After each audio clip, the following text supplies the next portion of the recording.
तो फिर देख लीजिए कमाल फेंसिंग का, सेब तारों के अंदर है और सुरक्षित हैं। तो जब तार लगानी हमने शुरू की थी उस वक्त नहीं मालूम था कि ये परेशानी आएंगी। एक बार तार लगा दी तो हमने लगा कि अब चलो चैन की सांस लेते हैं, तारें तो लग गई। लेकिन फिर धीरे धीरे पता चला कि क्या क्या परेशानियां आ रही हैं और फिर उनका हल भी ढूंढा। तो लास्ट वीडियो में मैंने बताया था ना आपको कि जहाँ पर तार और ज़मीन के बीच में गैप रह रहा था वहाँ पर हमने गैप कम करने के लिए इस तरीके के मिट्टी में थोड़ा सीमेंट डालकर, इनमें इंसुलेटर डालकर फिर गैप कम कर लिया था, क्योंकि वहाँ से तारे पिरोली थी लेकिन इतने स्ट्रांग नहीं थे, कोई भी इनको उखाड़ सकता था भागते भागते। फिर हमने ये बनाए, आप इन्हें गुटका कह सकते हो। और इसे बनाने के लिए फिर से ज़रूरत पड़ने वाली थी सीमेंट बजरी रेत की, और इसका इस्तेमाल कैसे करना था वो भी आपको पता चल ही जाएगा।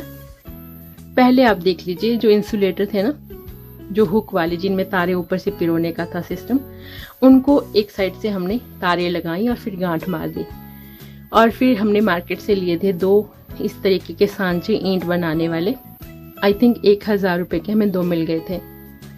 फिर बीच में से गत्ता लगाकर हमने 1 के 2 बॉक्स बना लिए और उसमें डाल दिया वही मिक्सचर जो हम बना रहे थे, ईंट नहीं, बजरी रेत और सीमेंट का, और थोड़ा सा बेस पर इसको डाल दिया।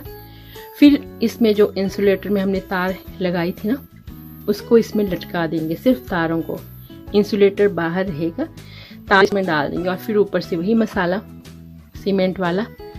तो तारें कितनी लंबी हमने रखी हैं, बस उतनी ही लंबी रखी हैं जितनी ईंट की जो सांचा है ना उसकी लंबाई थी। आई थिंक 3 से 4 इंच की ही तारें होंगी इंसुलेटर में लगी हुई। वो पूरी तारें डाल दी अंदर और दबा दबा कर सारा मसाला डाल दिया ताकि कोई भी कॉर्नर खाली न रह जाए। और इस तरीके से ये स्ट्रॉन्ग भी बना, क्योंकि तारें एकदम अंदर थी, इंसुलेटर में लगी हुई थी, तो कोई अगर भाग कर तोड़ना भी चाहे तारों को तो नहीं तोड़ सकता था। और गुटके काफ़ी भारी बने थे।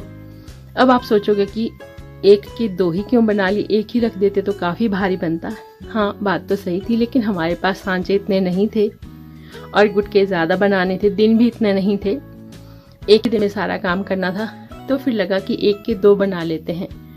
और जब इस तरीके से मसाला सारा भर लिया और फिर उसके बाद क्या करना है, 20 से 25 मिनट ऐसे ही धूप में रखने दिए ताकि थोड़ी सेट हो जाएं। और सेट होने के बाद हम इसे निकाल रहे थे और फिर इन्हीं सांचों में और मसाला भरकर खूब सारे गुटके बना लिए थे। तो इस तरीके से धीरे धीरे पता चला कि अब ये काम करना पड़ रहा है। पहले नहीं था पता, पहले लगा कि तारे लगा दी तो काम खत्म हो गया, लेकिन फिर बंदर आने लगे जहाँ पर गैप था। तो फिर वहाँ पर जो मैंने पहले बताया जुगाड़ अपनाया वो ठीक नहीं रहा, क्योंकि आधी रात को, मतलब रात के टाइम कोई जानवर आता हो भागते भागते, वो तारों को तोड़ ही देता था, यानी कि जो गुटके जो इंसुलेटर लगाए थे ना इन्हें ही उखाड़ देता था। और फिर जब ये गुटके बनाए, इनको लगाया, तो उसके बाद थोड़ी चैन की सांस ली। और फिर ये कैसे लगाए ये देखिए, जहाँ पर भी ज़मीन ऊपर नीचे थी ना वहाँ रख दिए, और काफ़ी ज़्यादा स्ट्रॉन्ग है, आप यूँ ही धक्का मारकर हटा नहीं सकते। लेकिन आजकल घास उगाई है ना ज़्यादा, तो ज़मीन के अंदर ही धंसा दिख रहा है। बस इस तरीके से तारे पिरो दो और काम चला लो अपना। और यही था आज का वीडियो। Thank you.